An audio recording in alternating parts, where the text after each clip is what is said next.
Well, you've been back a little while, Eugene, but we just haven't had the time to catch up on camera. The trip away, what it was like. Yeah, no, yeah, we never caught up after Israel and Brad fought, but we've both been busy with Women's Warriors and other business. But yeah, you can't ask for more. All you want on those trips is you want to win. Um, you know, it's such a high stakes game. Sometimes you're not even too worried about how you win. You just want to get those wins and get home safely. So obviously we managed to achieve that.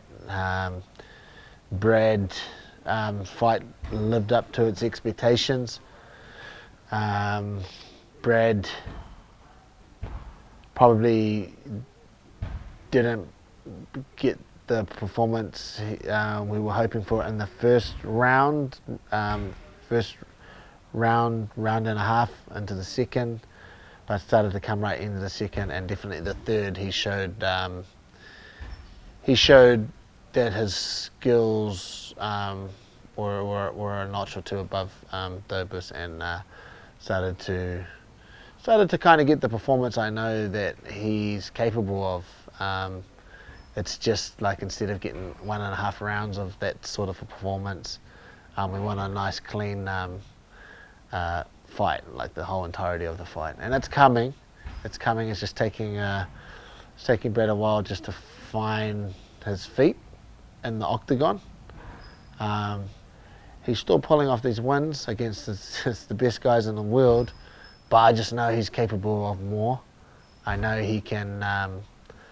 I know he can control these guys with his stand-up a lot better, kind of like he did in the twilight or near the end of his kickboxing and Muay Thai career. He was properly dismantling guys and befuddling them. He can do that in the octagon as well, just taking a little longer for us to get there. One of your criticisms of him has been that he wants to engage too much. Yeah. Sometimes these fighters, it's hard for them to not engage. Like they're on to you, you've got to do something. Yeah, I mean, certain fighters have certain instincts, and some of those instincts you're just born with. They're just a part of your DNA. And Brad is definitely one of those fighters that likes to kind of knuckle down, bite down a little bit, and I don't know, test his manhood, I guess you could call it. But that's something I've worked on him for years now. And I mean, I guess a reflection of that is his knockout ratio in the latter part of his kickboxing career, and now has gone down from the early part of his career when he put himself at more risk. And part of the reward of that risk was he stopped and knocked out a lot of people, hurt a lot more people. We started to teach him a little bit of the finer nuances of avoiding punches and boxing a little better.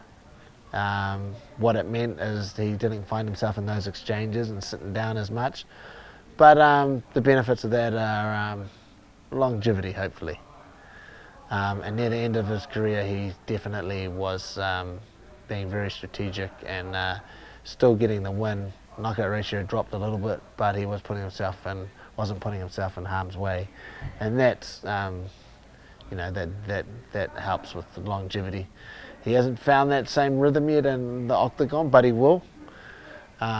Obviously, in the kickboxing and K1 Muay Thai ring, that's near 100 fights. So we're probably just in the double digits in terms of MMA. So it's just taking a bit longer, but yeah, we'll get there. He'll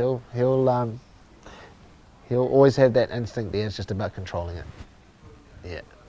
And of course, the big one, Israel. How pleased were you with that? Yeah, very pleased.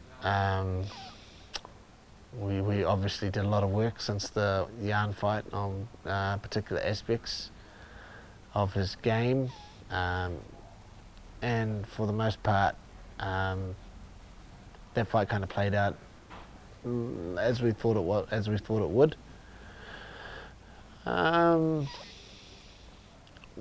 I mean, somewhat, because we did think that Marvin would get way more on the front foot and give it a go, like really give it a proper go, even if it meant putting himself in harm's way a lot. You know, like that seemed to be a constant rhetoric that I'm always talking about. Oh, I thought this guy would really, like, everything's on the line. I thought this guy would do more. But it's those words are easy coming out of my mouth. I have to give Israel more credit, and I have to give those guys a little bit more credit. You know, they're not stupid. The reason they're not bulldozing forward like they say they are in the pre-fight, there's a reason for it. And Israel is, you know, smoke screening. He's mesmerising those guys, and there's reasons why they can't just bulldozer forward.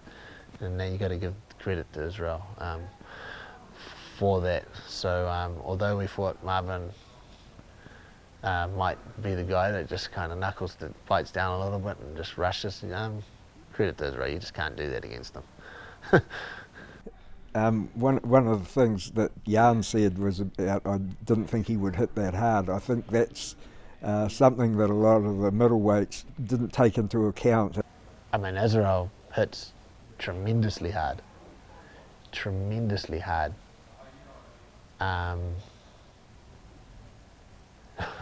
Phenomenally hard. Like, is Israel a guy that ever gets a chance to sit down on his punches and really, like, recruit his full mechanics and his body into that punch?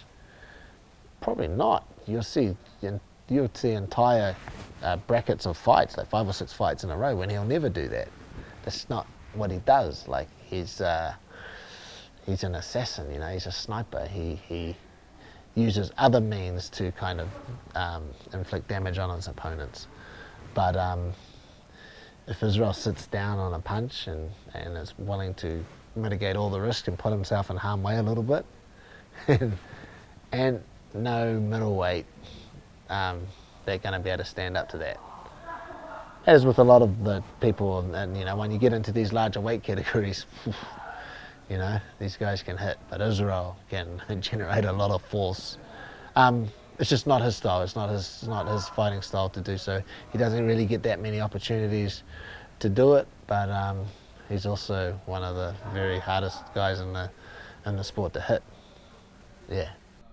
I guess one of the things that was really pleasing was in round number 3 when he was taken down, and I know at home I was watching, and it looked like he's going to be there for the rest of the round, and I went to look at the time, and next minute he was out. It was as Cam Royston, who you'd just been training, said, it very slick. Yeah, I mean, Israel is tremendously hard to keep on the ground for anybody. You can't discredit the some of the subtleties and the small things that Jan did to keep him down. You also can't take away that Jan was a lot bigger than Dettori.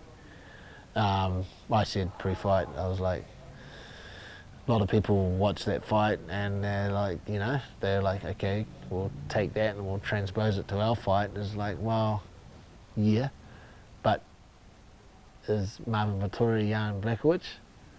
Jan Blachowicz is a very good fighter. He's the light heavyweight champion of the world, undefeated for a very long time, beat Israel. No, at the end of the day he was, Marvin Dettori was not even close to Jan Blachowicz's level of skill. So it's easy to say that, but a lot harder to do. But we fixed up a lot of our little technical things, and then obviously it's a different weight category, so the opponent is not as big and strong. Try not to put too much attention on that. There's a lot of technical issues that were preventing Israel from getting up. but also Jan Jan is not Marvin Dettori. He's much more well versed on the ground than Marvin is. That behind you, and we look forward to lots of different things, and lots of things that should be but aren't. I speak of Jenna Fabian, who I've just spoken to before. She's off for how many months? We don't know. Yeah, we're coming. Yeah, we're in a bit of a predicament. My little team, but previously we were able to get vouchers fairly easily. What previously has been the problem is not getting a voucher, but getting a voucher straight after our event. That's why some of the guys have had to stay for like a month or 4 or 5 weeks before they can actually get home. But at least we can get a voucher. The kind of new problem now is we can't even get one. No chance. Like it's near impossible to get a voucher. I'm not sure what's changed with the system. I'm not sure if there's a massive influx of Kiwis trying to get back into the country. I'm not sure if there's rumours of people using bots, but I know for sure there's definitely companies that you can hire to get your voucher. That's definitely going on, but the end kind of result being that, man, Jenna is essentially going to have to leave the country without a voucher, which is not recommended, but she's got no choice. She's got a massive fight on her hands. No one knows when she's going to get a voucher to come home. She's essentially put herself in the pool of people that are stuck, that are trying to just get vouchers, that have been trying to get vouchers for 6 months, 3 months. She will be stuck living in another country because she won't be able to get home, because we just can't get a voucher. Like when they come up, you can't. Even when they come up, if you just refresh, and you just don't get them. It's impossible. So yeah, that's the predicament she's faced with. It's the predicament that we're all faced with, actually. You know, like we all want, the team wants to fight this year, but would I recommend them leaving the country without a voucher to return? I 100% would not. You could be stuck out overseas or away from your family until March next year, April, May. You just don't know. You might be sitting out there living in America for an untold amount of time. So yeah, I don't have a solution, and MIQ, the immigration department, they don't have a solution for us. They're not really, they're not sympathetic towards our cause.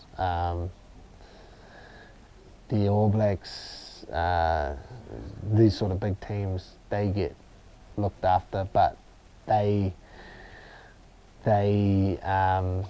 big teams of 30 or 40 people, and apparently that makes you, that puts you within an eligibility bracket to get looked after.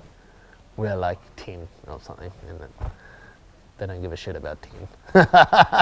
You got to be like 30 or 40 deep.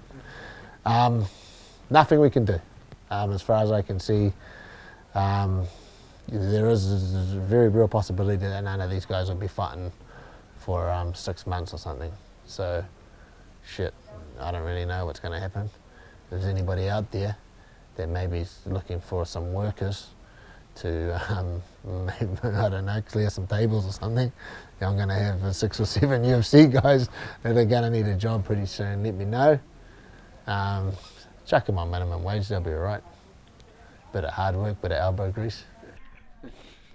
Well, Dan tells me that he's got a date, but and he can get a voucher. What's the situation there? Vault on the weekend at Vault fights as well. Yeah, there's a possibility that Dan might fight on that, and he has a voucher for that particular date. Needs an opponent though. That's another big thing. But I'm pretty confident we can get him on. And that's one cab off the rank, but who's lucky enough to have a voucher. But there's a few others that are definitely going to be waiting tables. Nothing wrong with waiting tables though. Well,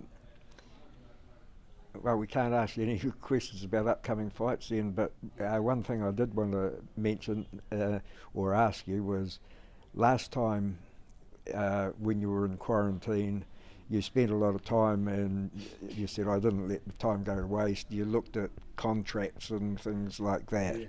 Yeah. Was there anything this time around that you focused on? I studied a lot of jiu-jitsu. I'm by myself, and there's not a hell of a lot you can do in terms of the practical type of training, because by yourself you need another partner to train jiu-jitsu. But nevertheless, I studied a lot of jiu-jitsu and just certain positions, and just upgraded some information. I have a massive library of videos and information that I can look on. So that was kind of like my main concentration and study over the quarantine. So other than that, yeah, I did look into a lot of the legal issues to do with false case, and how that actually progressed a lot while we were in quarantine. We weren't able to be in court. But I looked at a lot of cases, and had a look at a lot of the precedents that had already been set through case law, and used what little skills I've still got remaining from a failed law degree many years ago to just trying to get my head around and get an understanding of just what's going to happen to these guys that have committed this terrible crime. Ultimately with the conclusion that unfortunately they're going to probably just get a bit of a slap on the wrist. A couple of years, and then they'll probably be sitting in McDonald's sharing cheeseburgers 10 foot away from my kids who are playing in the playground. So that's just how it is, unfortunately, at the moment. Hopefully we can do something about that. Hopefully there's a bigger message here, there's a bigger cause that we can get behind and do something about. But yeah, I did put the time to some good use, some positivity, so yeah. Hey, great to talk to you again, Eugene, and we'll be waiting anxiously for any news about fighters and fights coming up. I will be too. Thanks, Tony. Yeah, cheers, mate.